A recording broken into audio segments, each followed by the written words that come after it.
Alhamdulillah Rabbil Alamin. Wassalatu wassalamu ala ashrafil anbiya wal mursalin Sayyidina wa habibina wa syafi'ina wa nuri qulubina Muhammad Habibi Rabbil Alamin wa imamil ghurril hajjalin wa ala alihi wa sahbihi ajma'in. Subhanaka la ilma lana illa ma 'allamtana innaka antal alimul hakim.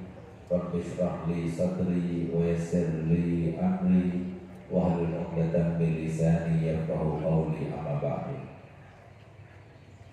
Yang sama-sama kita hormati, kita muliakan, kita cintai, kita banggakan, dan kita nantikan kelak nanti syafaatnya, serta kita harapkan para alim ulama, para habaib, para pewaris Nabi kita Muhammad SAW,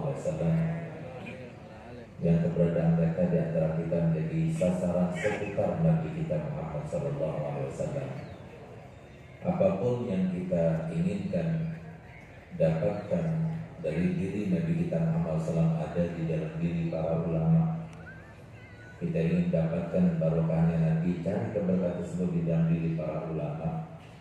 Kalau kita ingin dapatkan doa Nabi Muhammad, minta doa kepada para ulama. Kalau kita ingin menyenangkan Nabi Muhammad, senangkan para ulama. Kalau kita ingin bantu memperjuangkan Nabi Muhammad, juga bantulah dan perjuangkan para ulama. Yang demikian itu berdasarkan sabda Nabi SAW yang berbunyi, man zara aliman faka'annama zarani, wa man safaha aliman faka'annama safahani, wa man jalasa aliman faka'annama jalasani, wa man jalasani di dunia kuntu lahu jalisan yaumal qiyamah. Yang artinya barang siapa yang datang berkunjung ke rumah orang alim, seakan-akan itu datang berkunjung ke rumahku. Barang siapa yang datang bersalaman dengan orang alim, seakan-akan dia itu datang bersalaman denganku. Dan barang siapa yang duduk-duduk bersama orang alim, seperti yang kita laksanakan pada pagi hari ini, alhamdulillah, di atas pentas ada Kiai Nurholis Mustari, Kiai Rahmat Effendi, Kiai Bambang, dan semua para kiai yang ada di atas ini. Insya Allah semoga kita berarti duduk-duduk bersama Nabi Muhammad. Lalu apa kata Nabi Muhammad di dalam akhir hadis tersebut? Barang siapa yang banyak duduknya dengan ulama di dunia, kelak nanti di akhir akan menjadi teman dudukku. Semoga kita semuanya termasuk dijadikan Allah Ta'ala sebagai teman duduknya Nabi Muhammad, sehingga kita termasuk yang dapat syafaat Nabi Muhammad. Amin, amin, ya Rabbal Alamin. Yang saya hormati, saya muliakan Ketua Yayasan. Beliau adalah misanan saya, sekaligus bestie saya, saudara bestie. Jadi saudara kami dari kecil sampai sekarang, bedanya cuma 6 bulan umur saya. Dari dulu dekat, dari kecil sampai sekarang gak pernah berantem. Jadi gak pernah kita berselisih. Kalau kita saya kangen dulu, saya ke Madura hanya untuk bertemu dengan beliau. Alhamdulillah sampai sekarang kita tetap bersama. Semoga tetap bersama di dunia sampai di akhirat. Begitu pula semua pengurus Al-Bushra dan semua jajarannya yang kita doakan, semoga mereka semuanya panjang umur, sehat walafiat, dan semoga kita mendapatkan bersama-sama keberkahan pada majelis ini, insyaallah. Amin ya Rabbal Alamin. Yang saya hormati, saya cintai, selalu saya doakan, dan semoga antum semuanya yang saya anggap sebagai saudara tidak lupa juga mendoakan saya, karena yang bisa menyelamatkan kita sekarang ini diantaranya adalah doa. Antum doakan kami doakan antum. Itu yang bisa menyelamatkan kita nanti di akhir. Sebagaimana disebutkan Nabi SAW, ad-du'a usilahul mu'min. Doa itu adalah senjata mukmin yang paling akhir, sudah pamungkas. Jadi bisa menyelamatkan kita itu diantaranya adalah doa. Antum doakan kita supaya selamat daripada fitnah akhir zaman, dan kami juga doakan antum. Alhamdulillah, habis sholat subuh kita kan baca Yasin tadi. Itu Yasin saya baca selalu dengan niat semoga saya, anak-anak saya, saudara saya, termasuk antum semua saudara saya. Alhamdulillah, semoga antum juga menganggap saya ini saudara antum, karena itulah tanda daripada keimanan. Sebagaimana Allah firman dalam Al-Quran, innamal mu'minuna ikhwah. Mukmin satu dengan yang lainnya itu adalah saudara. Saling mendoakan, saling menguntungkan, saling memuliakan, saling memberikan kebaikan di dunia, di alam barzakh sampai di akhirat nanti. Semoga kita termasuk yang semacam itu. di dunia sampai di akhirat, ya amin ya rabbal alamin. Tidak lupa saya haturkan dan saya sampaikan apresiasi yang sebesar-besarnya kepada Ustaz Haryadi yang setiap kali membawa MC-nya sangat luar biasa, menginspirasi. Dialah inspirator dalam majelis ini, dan semoga beliau panjang umur, sehat walafiat. Alhamdulillah, mari kita panjatkan puja dan puji syukur kita kehadirat Allah Subhanahu wa taala. Karena kalau kita ingat-ingat di dalam Al-Qur'an itu ada sebuah ayat yang berbunyi begini. Summum bukmun umyum fahum la ya'qilun. Tuli telinganya, buta matanya, bisu mulutnya, dan mereka tidak bisa menggunakan pikiran dan akalnya. Kenapa demikian? Padahal mereka itu bisa mendengar, padahal mereka itu bisa melihat, padahal mereka itu bisa berbicara. Masalahnya Allah berkehendak. Kalau Allah berkehendak, walaupun di dekatnya masjid, walaupun dekatnya ustaz, walaupun keluarganya ustaz, walaupun tetangganya ustaz, kalau semua Allah tidak berkehendak dia dapat taufik dan hidayah, tidak bakal bisa. Dia dapat taufik dan hidayah.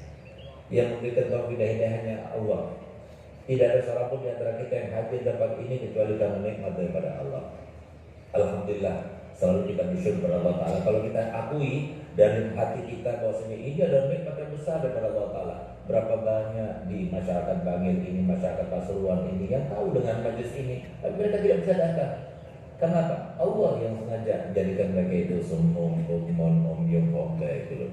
Alhamdulillah kita mudah datang ke sini, dan semoga ini terus berlanjut sampai akhir umur kita, dan keadaan kita terus mendapatkan taufik dan hidayah serta riayah dan inayah, sehingga kita pulang setiap kali hadir majlis semacam ini kita dapatkan pahala seperti disampaikan Nabi kita Muhammad SAW, lahu duru majlisi ilmin afdalu min salati alfi rak'atin wa iyadati alfi maridin wa syuhudi alfi janazatin. Hadir majlis taklim seperti ini, kata Nabi SAW, itu lebih afdal pahalanya daripada sholat 1000 rakaat sunnah, menyambangi 1000 orang sakit, dan mengantarkan 1000 jenazah. Berapa pahala kita dapatkan hanya dengan hadir kita 1 jam setiap 2 minggu. Apalagi kalau kita bisa hadir majelis-majelis yang ada di sekitar-sekitar kita ini, semua majelis Rasulullah SAW. Jangan kita beda-bedakan, semuanya majelis Rasulullah kita hadiri. Tambah banyak kita hadir majelis, tambah banyak pahala yang kita dapatkan. Berapa yang kita dapatkan? Apalagi dalam majelis itu ada rahmat Allah. Di dalam majelis itu dikabulkan hajat-hajat kita. Di dalam majelis diampuni dosa-dosa kita. Di dalam majelis dikabulkan semua doa-doa kita. Di dalam majelis kita digolongkan sebagai orang soleh dan orang dekat kepada Allah Ta'ala. Itu semua di dalam majelis. Sehingga kalau seumpama, kata Habib Ali Habib Sayyid Maulid, kalian tahu dengan keutamaan majelis, maka niscaya kalian itu akan berhutang datang ke tempat itu. Niscaya kalian akan berusaha untuk berada yang paling depan. Bahkan niscaya kalian itu akan datang ke tempat majelis itu dalam keadaan walaupun merangkak kalian akan datang. Alhamdulillah kita semuanya diberikan nikmat sehat, nikmat sempat, nikmat ruang, nikmat taufik dan hidayah, sehingga kita hadir di majelis ini. Semoga kita mendapatkan keberkahan daripada majelis ini, mendapatkan anugerah di majelis ini, ampunan di majelis ini, dan kabul hajat semuanya di majelis ini, sehingga semuanya yang pulang dari tempat ini, setiap kali pulang dari tempat yang semacam ini, dikabulkan semua hajatnya, disampaikan semua cita-citanya, dan terutamanya kita panjang umur, sehat walafiat, murah rezekinya, berguna bahagia di dunianya dan di akhiratnya, tapi tidak ada hisab nanti di akhiratnya. Setelah cukup modal berjumpa dengan Allah Ta'ala, semuanya meninggal dunia dan keadaan husnul khotimah, dan keadaan husnul khotimah, dan keadaan husnul khotimah. Amin ya rabbal alamin. Alhamdulillah, tema pagi hari ini adalah ulangan dari beberapa tema yang sudah kita lalui. Alhamdulillah kita sudah melewati majelis yang ke-212, dan semoga terus kita bisa menghadirinya dan tercatat di sisi Allah sebagai amal kebaikannya. Amin ya rabbal alamin. Di mana ini terkait dengan warisan. Kenapa harus berulang? Kan kita kadang-kadang sesuatu yang berulang itu adalah sesuatu yang membosankan. Walaupun ada sebagian yang berulang itu tidak membosankan, seperti kita makan, tidur, bermain dan sebagainya, karena terkait dengan kebutuhan biologis kita. Tapi sesuatu yang berulang selain daripada kebutuhan biologis kita itu adalah sesuatu yang menjemukan, membosankan, dan tidak menarik. Tapi masalahnya ini sesuatu yang berulang, karena ini adalah sebagian daripada masalah-masalah yang banyak terjadi di antara kita, yang harus diingatkan, yang harus diperingatkan, yang harus selalu kita cermati, jangan sampai terjadi pada diri kita. Karena kalau terjadi kepada diri kita masalah yang semacam ini adalah masalah yang akut di mata Allah, masalah yang besar di mata Allah karena terkait dengan orang lain. Oleh karenanya, kenapa Nabi kita Muhammad SAW bersabda dalam hadisnya, pertama kali ilmu yang akan diangkat oleh Allah Ta'ala daripada para ulama, ilmu waris. Kenapa? Supaya kacau. Jadi jangan sampai kaget, jangan sampai heran kalau sekarang ini kok bisa ya? Ini sesuatu yang jelas hak, sesuatu yang jelas benar, sesuatu yang jelas syariat, tapi kok orang itu menentangnya, mengingkarinya dan sebagainya. Kalau nggak gitu, nggak cepat-cepat kiamatnya, nggak jadi kiamatnya. Memang harus seperti itu. Makanya untung kalau kita dekat sama ulama, untung sekali. Kalau kita masih mau percaya sama ulama, alhamdulillah untung. Kalau Allah sudah berkata seperti tadi, ayat tadi justru membuktikan omnya itu, orang nggak bakal apalagi ada siaran-siaran, ada sosmed, ada konten-konten yang menjelekkan mereka, menjelekkan pesantren dan sebagainya. Kalau seumpama orang tahu dengan kebaikan pesantren dan ulama, maka nggak ada pesantren ini kecuali semuanya penuh dan orang berebutan untuk masuk pesantren sehingga di pesantren nggak nyaman untuk masuk pesantren. Karena pesantren ada sedikit.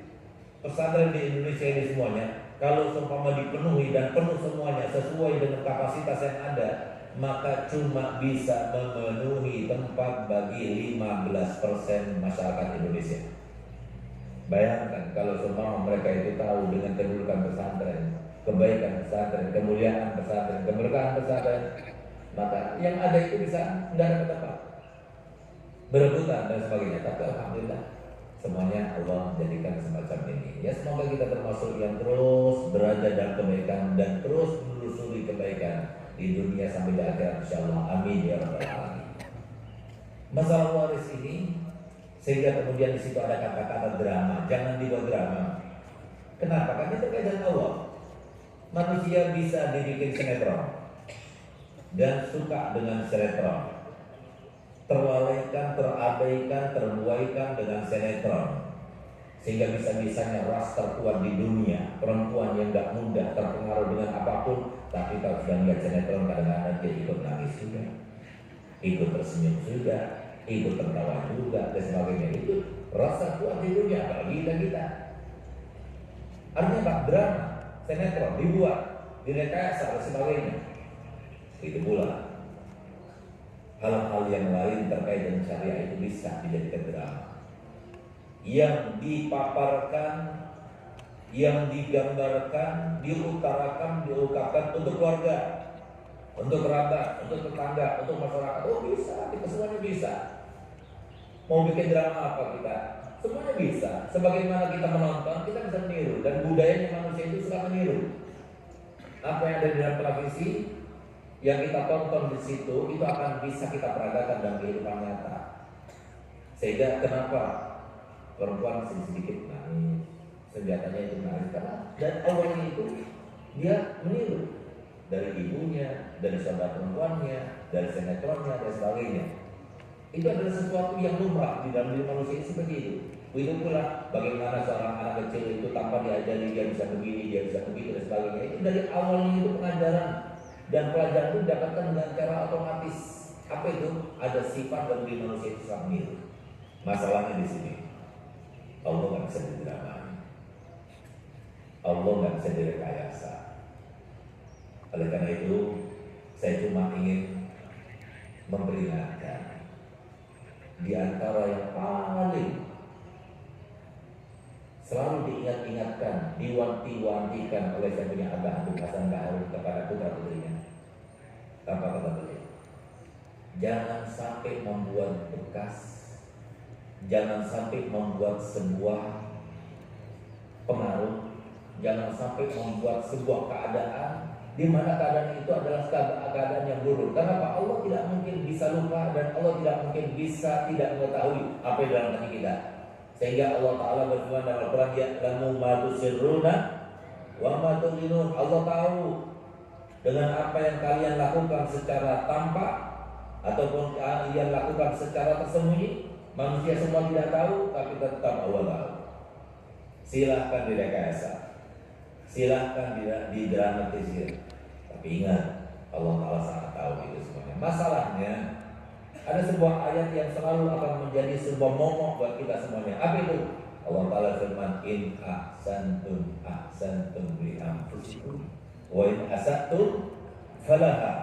Kalau kamu baik, yang merasakan kebaikannya kebahagiaan kamu sendiri, yang nyaman hidupnya kamu sendiri. Tapi ingat, kalau seumpama kamu berbuat buruk, yang merasakan akibatnya tidak nyaman hidup di dunia, selalu resah, selalu sedih dan sebagainya, itu kamu sendiri. Silakan.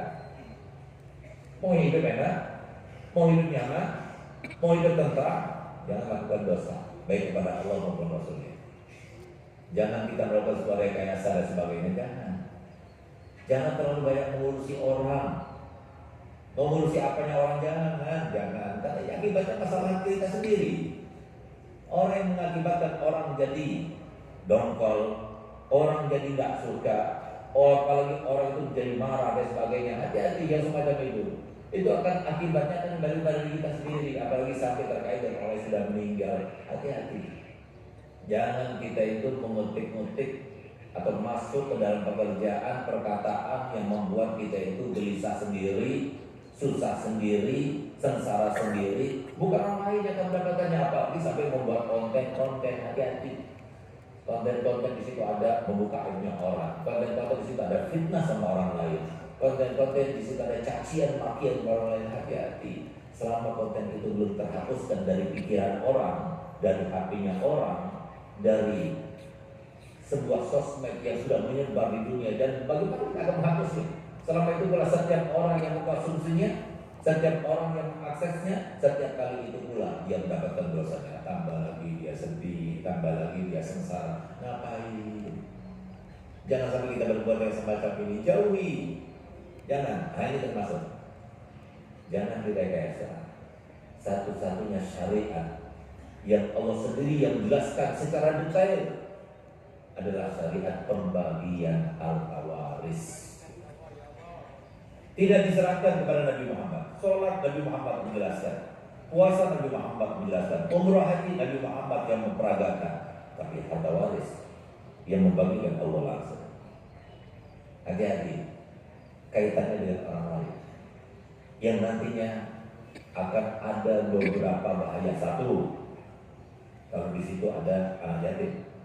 Siapa anak yatim? Anak yatim itu adalah seorang anak laki maupun perempuan yang meninggal ayah ataupun kakeknya tapi belum balik. Nah, itu bahaya banget. Orang yang memakan hartanya anak yatim walaupun ibunya sendiri tanpa sesuai dengan arahan, anjuran daripada syariat yang diajarkan oleh Nabi kita Muhammad SAW, dosanya itu dosa besar karena dia itu tidak makan kecuali api neraka. Berbahaya. Itu termasuk dosa besar. 10 dosa besar adalah makan anak yatim, hartanya anak yatim. Itu yang pertama. Hati-hati. Kalau sudah di antara ahli waris ada anak yatimnya, hati-hati. Yang kedua, hati-hati dengan harta orang lain. Kenapa sih harta waris dikatakan harta yang paling panas, harta yang paling tidak berkah itu harta waris? Kenapa? Karena setiap orang yang ahli waris itu berangan-angan, andai kata ahli warisnya cuma saya seorang, alangkah bahagianya saya. Sampai segitu. Itu adalah lumrah karena tuntutan hawa nafsu, pengen punya dunia sebanyak-banyaknya, itu sebagai manusia. Kata Nabi SAW, "Lau kana li ahadin," kalau seumpama bagi seseorang satu lembah wadiyan min zahab, satu lembah daripada emas, la ahabba yakun lahu wadiyan.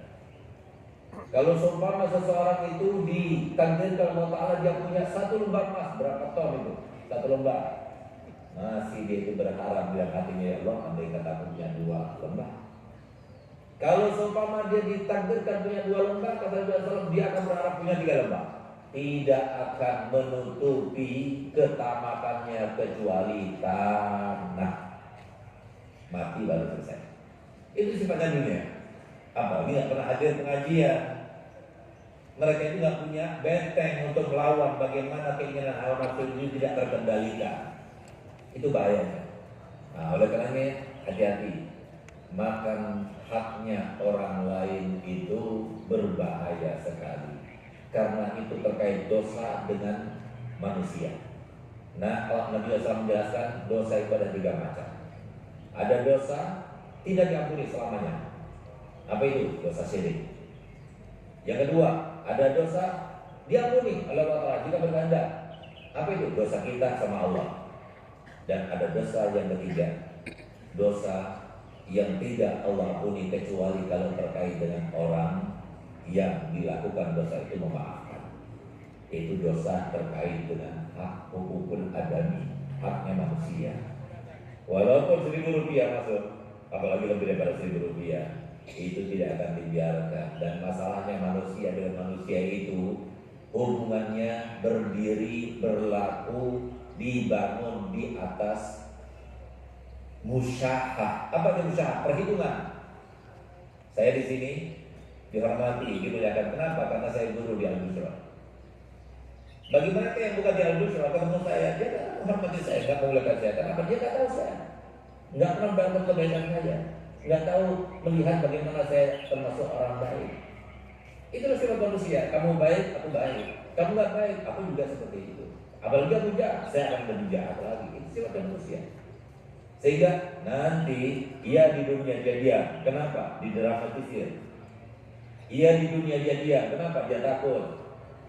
Ia di dunia dia diam. Kenapa? Karena dia nggak punya hak seakan-akan untuk berbicara dan sebagainya. Tapi nanti di akhirat. Kenapa Allah Ta'ala menggambarkan dalam Al-Quran Yawma yafirul mar'u min abihi wa ummihi wa abi wa sahibatihi wa banihi likulli imri'in minhum yawma idzin sya'nu yughni. Kenapa sampai Allah Ta'ala menggambarkan nanti ketika di akhirat yang namanya ayah, yang namanya ibu, yang namanya saudara, yang namanya suami, istri, semuanya akan meninggalkan kita, bohong sama kita. Tadi kita panggil, hai ayah, hai ibu, hai saudaraku, hai anakku. Apa mereka katakan? Siapa bilang aku ayahmu? Siapa bilang aku saudaramu? Dari saking takutnya masing-masing punya masalah yang diingatkan oleh Allah Ta'ala pada saat itu. Ingat, kamu dulu mengatakannya dia. Ingat, dulu kamu pernah menzalimi dia. Ingat, dulu itu akan mendatangkan Allah Ta'ala dan pikiran setiap orang. Sehingga orang itu berusaha untuk menjauh karena takut. Jangan dia ingat dengan apa yang dilakukan dulu di dunia sehingga aku sekarang dituntut olehnya. Masalahnya ketika dituntut oleh orang itu, ibu itu, orang tua itu, ayah itu, saudara itu, kerabat itu dan sebagainya, yang kita berikan tidak lagi dunia karena kita gak bawa dunia pada saat itu. Tapi yang kita berikan apa? Hasanat kita, kebaikan kita waktu kita tahajud, kebaikan kita waktu kita bersenyum pada manusia, kebaikan kita waktu kita berbuat kebaikan. Itu semuanya akan diberikan berupa pahala kepada dia. Kalau pahalanya ada, dosanya orang yang menuntut kita diambil dan diletakkan di atas dosa kita. Itu yang terjadi. Nah, makanya jangan dibilangin di sini. Jangan sampai direkayasa. Dan ingat, setan itu begitu ada celah sedikit langsung masuk. Kata Nabi Muhammad SAW, perempuan jangan keluar dalam keadaan berhias, apalagi memakai minyak wangi. Kenapa? Ketika dia itu keluar dengan berhias dan pakai minyak wangi, langsung setan masuk dalamnya. Makanya jangan heran bapak-bapak, ibu-ibu yang sudah punya istri, tapi kok saya ini sudah punya istri, tapi kok saya masih tertarik sama perempuan yang lain. Itu sifatnya manusia lumrah. Makanya kita itu diperintahkan untuk hadir pengajian supaya kita itu bagaimana cara bisa mengendalikan hawa nafsu. Kata Nabi SAW, "Idza ra'aita min mahasinil mar'ati faqihalah, fa innal bid'ata wahida wa ma indaha." Kalau kita pakai logika, kata Nabi, kalau kamu melihat kemolekan, kecantikan, kebaikan daripada seorang wanita, cepat datang istri kamu. Kalau sudah kita datang istri kita, tadi yang kita lihat itu langsung hilang. Masalahnya kalau kita nggak punya istri itu gimana? Makanya anak-anak yang belum kawin ini, kalau remaja belum kawin, apalagi sudah tua, belum kawin, saya nggak melihat kemana-mana. Artinya kalau orang tua sudah nggak bisa lagi, nggak mampu lagi, nggak apa-apa. Tapi kalau masih mampu, dia itu nggak kawin lagi, bahaya. Kenapa? Rasulullah mengatakan syirarukum uzzamukum, yang paling jelek di antara kalian yang belum kawin. Nah tuh. Kecuali kalau itu seperti Kiai Fawaz, bukan masalah itu, masalahnya dia itu selalu teringat dengan almarhumah, cintanya sangat kuat luar biasa, sehingga apa? Tidak ada lagi tempat untuk yang lain. Masya Allah. Nah, tapi kalau seumpama tidak ada uzur, ya enggak wajib kawin lagi. Betul tak? Menjaga kebutuhan biologisnya. Nah, masalahnya ini. Oleh karena itu, ayo ambil suatu pelajaran daripada cerita yang sering saya ungkap dan sering saya alami dalam kehidupan nyata. Bukan cuma cerita, tapi ungkapan kehidupan nyata. Kalau ada orang meninggal, ya cepat-cepat baik ke warisan. Jangan nunggu setan itu masuk ke dalam diri orang-orang yang menjadi ahli waris itu. Karena ingat, setiap ada celah setan masuk ke situ. Kita ingat, siapa musuh kita? Musuh kita itu adalah orang yang mencari-cari aib kita, kekurangan kita, kesalahan kita, kesempatan kapan dia itu bisa menyerang kita, menjelekkan kita dan sebagainya. Itu musuh kita. Ketahuilah bahwasanya musuh-musuh yang kita gambarkan tadi, ternyata ada musuh-musuh yang lebih daripada musuh yang semacam itu. Siapa dia?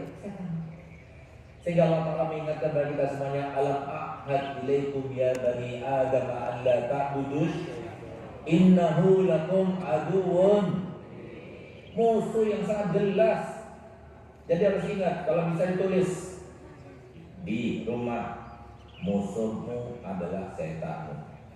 Ingat terus itu. Musuh terbesarmu adalah setan dan hawa nafsumu. Itu harus diingat terus, supaya kita ingat terus. Jadi jangan kita ikuti. Kalau ada sebuah lintasan, sebuah perintah, kita melakukan sesuatu, tanya dulu, ini perintah siapa? Kalau sesuai dengan perintah Allah Rasulullah, sesuai dengan apa yang disampaikan oleh ulama, lakukan. Tapi kalau enggak, jangan. Karena bisa jadi ini perintah daripada iblis dan sebagainya. Nah, makanya jangan sampai lewat 3 hari. Anjuran ulama, jangan sampai lewat 3 hari kecuali harta waris itu sudah terbagikan, walaupun secara persentase. Harus ini dapat berapa persen, dapat berapa persen, dapat berapa persen. Itu sudah bisa diketahui. Gak usah kita katakan, gak enak, masih ada ibu, masih hidup, gak enak, baru tinggal, masa kita bicara masalah warisan. Masalahnya ini adalah perintah Allah dan Rasulnya. Gak ada gak enak. Kalau sudah terkait dengan syariat itu gak ada gak enak. Mau sholat kita gak enak, mau puasa kita gak enak, mau haji umroh kita gak enak sama orang. Gak ada kata-kata gak enak. Lebih baik kita itu lebih gak enak sama Allah dan Rasulnya yang meletakkan kita. Karena akan memicu sebuah masalah kalau kita entengkan dan kita abaikan masalah itu. Ini ceritanya. Berapa banyak di antara kita yang terbuai dengan bisikan, ajakan, hawa nafsu sampai kita lupa bahwasanya kita punya andil dan punya hak dengan harta yang kita cari sendiri. Yang capek cari uang kita sendiri, yang kerja kita sendiri dari pagi sampai sore, kadang-kadang kita itu mencari harta. Akankah kemudian harta yang kita cari dengan susah payah itu kemudian Allah akan gantikan kepemilikannya, bukan lagi milik kita tapi milik orang lain? Mohon maaf, di dalam hal ini kita katakan orang lain. Kenapa? Karena yang berusaha, yang berupaya, yang mendapatkan upah ya kita sendiri. Selain kita itu orang lain. Siapa mereka? Orang tua orang lain, istri kita orang lain, suami kita orang lain, anak kita orang lain. Itu yang terjadi. Makanya Allah Ta'ala firman dalam Al-Quran, alaikum anfusakum, hendaknya kalian lakukan untuk diri kalian. Apapun yang dilakukan untuk saya sendiri. Jadi jangan lupa kebaikan kita dengan harta kita. Mohon maaf, tatkala antum dan semoga kita semuanya panjang umur, sakit nanti dan berujung dengan kematian. Ketika sakit berujung dengan kematian, mau sakitnya sebentar, sakitnya lama, ya. Ketika sakit semacam itu yang berujung dengan kematian, semua apapun yang kita lakukan terkait dengan harta kita yang terlaksana hanya 1/3 saja, 2/3-nya tidak terlaksana. Kenapa? 2/3 sudah bukan hak kita lagi, tapi haknya ahli waris. Dan lebih parahnya lagi, 2/3-nya itu atau sama sekali kalau kita tidak menggunakan Waktu kita sakit tidak kita wasiatkan, tidak kita sedekahkan, tidak kita wakafkan dan sebagainya, maka berarti semuanya akan berpindah kepada ahli waris, bukan karena pemberian kita, bukan karena pemberian kita, tapi itu adalah milik Allah, diberikan lagi kepada mereka. Cuma beda pemiliknya sekarang. Alangkah ruginya orang semacam itu. Makanya Nabi SAW berpesan dalam hadisnya, kami talibin walaysa bi'aqil. Berapa banyak orang yang mencari harta tapi tidak ikut menikmatinya. Jadi fungsinya dia itu menjadi babunya keluarga. Berkali-kali saya itu bercerita begini. Ketika saya bagikan harta waris, maka kemudian saya berkata begini, maaf ya, sebelum saya membagikan harta waris ini, saya akan memberikan 3 poin. Ini penting sekali saya sampaikan. 1, yang paling ngeyel, yang paling gak nerima dengan harta waris, yang paling mempermasalahkan hal-hal yang sepele dalam harta waris, dia adalah yang paling gak berkah. Mana? Ingat-ingat tuh kata-kata saya. Ingat, yang paling ngeyel, yang paling gak nerima, yang paling mempermasalahkan harta waris, dia adalah orang yang paling gak berkah harta bedanya. Diam saja, terima saja. Sami'na wa ata'na sebagaimana dikatakan oleh sahabat-sahabat Nabi. Jangan dipermasalahkan. Kenapa? Itu adalah harta yang kita dapatkan tanpa usaha dan upaya. Adanya kita bersyukur pada Allah. Bas. Nah, itu yang pertama. Yang kedua, itu kan harta waris itu kita dapatkan dengan tanpa usaha dan upaya. Cuma kita harus tahu sebabnya kan orang tua, ayah ibu kita, walaupun dikatakan Allah Ta'ala bukan dari mereka, tapi sesuai dengan firman Allah Ta'ala, inna lillahi wa inna, kami semua milik Allah. Jadi ternyata bukan pemberian harta waris itu adalah pemberian dari orang tua kepada anaknya. Nggak ada ceritanya itu harta waris itu pemberian dari orang tua kepada anaknya, nggak ada. Tapi pemindahan hak milik dari orang tua kepada anaknya. Allah sendiri yang membagikan, Allah sendiri yang menentukan. Nah, sehingga ayo saya ingatkan kepada kalian, saya katakan kepada ahli waris, mau tidak kalian itu berbagi atau mengingat kebaikan ayah kalian? Oh iya, mau. Sebelum saya bagi, lebih baik kita sisihkan beberapa persen untuk orang tua kalian. Gimana? Setuju? Oh setuju. Ya. Gimana kalau seumpama kita sisihkan sepertiganya? Jangan betul sekarang ada saya bukan ahli waris orang lain. Bukan di antara kalian, karena ini bukan hanya si mayit lagi, tapi hanya kalian, 100% hak kalian. Gak ada kaitan dengan si mayit ayah kalian itu, gak ada kalian. Jadi saya akan tentukan, saya akan keluar 10 menit dan saya akan kembali lagi. Setelah 10 menit saya balik. Saya tanya, gimana? Banyak itu seperti itu. Kalau gitu, gimana kalau semua kita kasih kepada orang tua, biar jadi jariahnya terus mengalir kepadanya, walaupun dia sudah meninggal. 15%, separuhnya. Jangan dibetulkan, saya keluar dulu. Saya kasih waktu 10 menit. Saya keluar. Saya balik lagi setelah 10 menit. Saya tanya, gimana? Apa kata mereka? Masih banyak 15%. Oh baik, kalau gitu kita turunkan lagi dari 30%, 15%, sekarang 5%. Saya kasih waktu 10 menit. Ingat, ini harta kalian 100%. Tidak ada kaitannya sama orang tua. Ini hak kalian. Jadi setelah mau ngasih atau ngasih setelah kalian. Saya keluar, saya balik, masih juga mereka mengatakan masih banyak. Kalau begitu, saya bilang ambil hak zakatnya saja. Kali mayit itu ada kelalaian dalam berzakat, ambil 2,5%-nya. Untuk kita jadikan, kita sedekahkan. Baik untuk pesantren, untuk masjid, untuk musola, untuk sosial pokoknya. Baik, saya kasih waktu 5 menit, yang 10 menit lagi 5 menit. Masya Allah, setelah 5 menit saya balik, apa katanya? Masih banyak 2,5%. Dan kita tahu itu loh, istri kita, itu loh anak kita, bahkan itu mereka persiapan untuk apa? Untuk kawin lagi nanti. Nah, dan salah. Jadi biar kita paham, ayo terus nikmati itu. Apa katanya iblis setan itu nikmati, jangan mau kita ikuti. Harus kita punya bagian daripada harta kita. Oleh karenanya sebaik-baik kita menggunakan harta itu adalah menjadikan harta kita 3. Sepertiga kita nikmati bersama keluarga. Sepertiga kita simpan untuk akhirat kita. sedekah kita dan sebagainya. Jangan lupa setiap harinya, setiap bulannya, setiap tahunnya itu harus ada. Dan sepertiga lagi kita gunakan untuk kita butuh lagi supaya dapat untung lagi. Nah, kemudian yang ketiga, harta waris. Kenapa dikatakan harta waris itu adalah harta yang paling tidak barokah? Karena sudah kena ain. Ingat kan Nabi SAW bersabda, al-ainu haq, al-ainu taj'alul rajula fil qabr wa taj'alul ibila fil qiyir. Mata itu benar. Penyakit mata itu menjadikan seseorang itu berada dalam kuburnya, menjadikan unta itu berada di atas kualinya. Artinya apa? Bisa mematikan orang.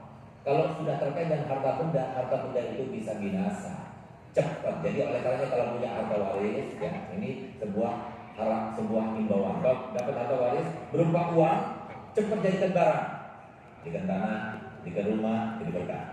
Kenapa? Karena setiap bagian daripada harta waris itu menjadi sorotan dari semua ahli waris. Ada yang kata saya dapat sekian, coba saudara saya cuma sekian, saya lebih banyak saya dapatnya. Itu pasti ada pikiran semacam itu. Makanya cepat-cepat langsung dijadikan sebuah barang yang tidak bergerak kalau berupa harta. Tapi kalau berupa barang tidak bergerak, tidak masalah. Tapi kalau sudah berupa harta, cepat berupa uang yang tunai, cepat kita jadikan sebuah barang yang tidak bergerak, tanah, rumah, sawah, dan sebagainya, supaya jadi berkah. Nah itulah, oleh karenanya, ayo sama-sama jangan sampai kita menghalangi orang lain untuk mendapatkan haknya. Harta waris itu adalah haknya masing-masing ahli waris, bukan dari orang tua, daripada Allah. Jangan direkayasa. Allah sangat tahu, sedikit pun kita rekayasa, kita tutup-tutupi. Baik kita katakan, ini sudah wasiat, ini katanya ayah begini-begini. Jangan, Allah lebih tahu. Kalau kita ragu, lebih baik kita serahkan. Kata Nabi SAW, da ma yaribuk ila mala yaribu. Kalau kamu ragu terhadap sesuatu, cari yang pasti. Kalau kamu ragu, ini kayaknya dikasih apa enggak sama orang tua, saya ragu, tapi ada di rekening saya, kembalikan. Daripada nanti yang selamat nanti di akhirat. Nah, ingat ya, sama-sama. Semoga kita panjang umur semuanya. Dan ingat satu hal terakhirnya, apa itu? Kalau belum sugih jangan meninggal dulu. Kenapa? Tren di antara anak muda sekarang, kalau ada orang tua meninggal tanpa harta waris, dicaci maki habis. Dasar orang tua nggak tahu diri. Nangis memang, tapi dasar orang tua nggak tahu diri. Apalagi ninggalin utang, hati-hati.